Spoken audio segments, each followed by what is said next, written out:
इस वक्त हमारे साथ मौजूद हैं कुरूसा राणा जी, जो समाज सेविका हैं। मैं उनसे क्वेश्चन करता हूं कि ये जो भारत सरकार ने, हमारे भारत के प्रधानमंत्री नरेंद्र मोदी जी ने जो कृषि बिल पास किया है, उसके संबंध में ये क्या कहना चाहती हैं, मैं इनसे जानना चाहता हूँ। जी, जैसे कि हमारे प्रधानमंत्री जी ने जो बिल पास किया है उससे किसान भी खुश नहीं है, तो किसान भी डरा हुआ है, क्योंकि ये वादे तो बहुत करती है जैसे कि देखा गया है, लेकिन अपने वादों पे खड़े नहीं उतरते हैं। देखिए, इसी गली में वो भूखा किसान रहता है, ये वो ज़मीन है जहाँ आसमान रहता है। तो जब किसान खुश नहीं है, हमारे किसान भाई खुश नहीं हैं, उनको डर है कहीं ना कहीं, क्योंकि इतने झूठे वादे कर चुकी है, इनका कोई उस पर हम भरोसा नहीं कर सकते, क्योंकि ये बिल्कुल मक्कार और झूठी सरकार है।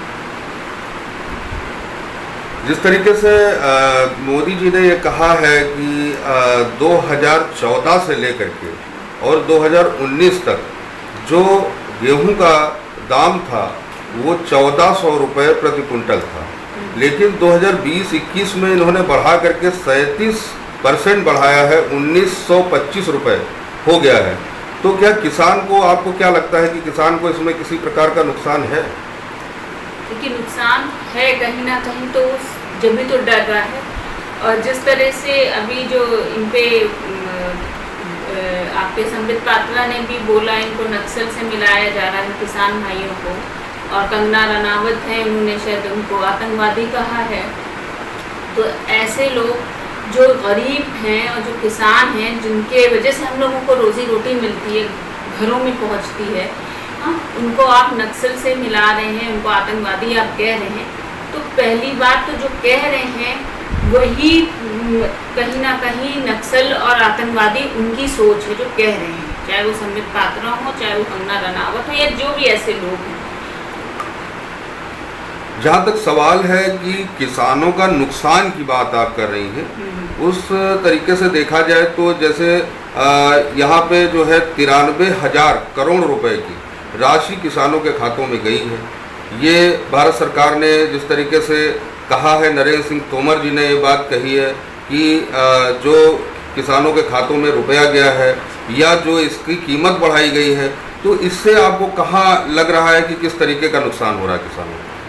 अगर गए हैं तो बहुत अच्छी बात है, लेकिन जब इतनी लाशें बिछ गई हैं, है ना, इतने सुसाइड किए हैं किसानों ने, कितने अभी आप उठा लिए तो रिकॉर्ड होंगे कि कितने किसानों ने अभी तक सुसाइड किया होगा पूरे हिंदुस्तान में। तो आपने अगर ये कर दिया तो आपने कोई बहुत बड़ा कमाल नहीं कर दिया, क्योंकि जो अपोजिशन वाली पार्टीज़ हैं उनकी आवाज़ और जो लोगों की आवाज़ है उसके वजह से इतना बहुत कुछ हो भी गया, वरना ये सरकार अंधी काने गूंगे की सरकार है। ये इनको कोई फर्क नहीं पड़ता जितनी भी लाशें बिक जाएं। नहीं, सवाल मेरा ये है आपसे कि जो आप कह रहे हैं कि किसानों का नुकसान हो रहा है, उस तरीके से अगर देखा जाए तो 37% इन्होंने जो बढ़ाया है, इसकी दाम बढ़ाए हैं, और किसानों के खातों में जो 10 करोड़ से अधिक किसानों के परिवार लाभान्वित हुआ है, 93,000 करोड़ रुपए की राशि इन्होंने किसानों के खाते में दी है। तो इससे जिस तरीके से लॉकडाउन चल रहा था, कोरोना की समस्याएं थी, उसको देखते हुए इन्होंने जो पैसा लोगों के किसानों में, या जो सूखा पड़ा या जो बाढ़ आई, तो इसको सबको देखते हुए इन्होंने जो 93,000 करोड़ रुपए किसानों के खातों में जिस तरीके से दिया है, तो उससे आपको क्या लगता है, किस तरीके से नुकसान की बात जो आप कर रहे हैं, तो वो इनका किसानों का नुकसान क्या है? देखिए, अभी बिहार में शायद इलेक्शन है, 1 महीने बाद, 1-2 महीने बाद इलेक्शन है, इसलिए उन्होंने कर भी दिया होगा मेरे ख्याल से कि लोगों को बेवकूफ़ बना सकें। वरना ये किसान का आज कोरोना नहीं है, किसान तो कब से परेशान है, तो कितने मारे जा चुके हैं, अभी तक मरे हैं, है ना। तो अब क्यों इनकी आंखें खुल रही हैं? क्योंकि कहीं ना कहीं अपना भी तो फ़ायदा देख रही है ना हुकूमत। देखिए, बिना अपने फ़ायदे के हुकूमतें कुछ नहीं करती हैं। मतलब आपका कहना है कि जो भी इन्होंने जो ये बिल पास किया है, हाँ, ये किसानों के फायदे को देखते हुए नहीं, अपने फायदे के लिए, यानी अपनी सत्ता को लाने के लिए, या जो चुनाव आ रहा है उसके लिए इन्होंने ये बिल पास किया है। और जो भी इन्होंने वादे किए हैं वो वादे आपको नहीं लगता है कि ये आगे खरे उतरेंगे? ये आपका कहना ये है? इनके जितने वादे हैं बोले तो अभी हम गिनवा देंगे आपको। 15 लाख हो गए और भी जितने वादे हैं, सबका साथ सबका विकास, ना साथ दिया ना विकास किया, ना 15 लाख रुपए आज तक आए किसी के खाते में। और जब लॉकडाउन हुआ तो कितने लोग बेघर हो गए, कितने लोग तो सड़कों मतलब हादसों में मर गए, मतलब सड़क ही पे मर गए, वो अपने घर तक नहीं पहुंच पाए। आप हर चीज़ का ऐलान रात के 12 बजे कर देते हैं। भरोसा जी, एक आखिरी सवाल है कि जैसा कि आपने कहा कि अभिनेता कंगना रनावत ने जो किसान बिल को लेकर विरोध कर रहे हैं उनको नक्सलवाद की उपाधि दी गई है, तो उसके बारे में आप कुछ कहना चाहेंगी? तो मैंने यही कहा कि ऐसे लोग जो दूसरों पे इल्ज़ाम लगाते हैं, अब जैसे कंगना रनावत जी हैं, उनको तो क्योंकि मेरे ख्याल से राज्यसभा का टिकट लेना है बीजेपी। आप एक समाज सेवी हैं, एक समाज सेवी की तरफ से आप क्या देखना चाहेंगे कि एक अभिनेता जो एक किसान विरोध कर रहे हैं उनको एक नक्सलवाद का दर्जा दे रहे हैं, उसके हिसाब से आप क्या कहना चाहेंगे?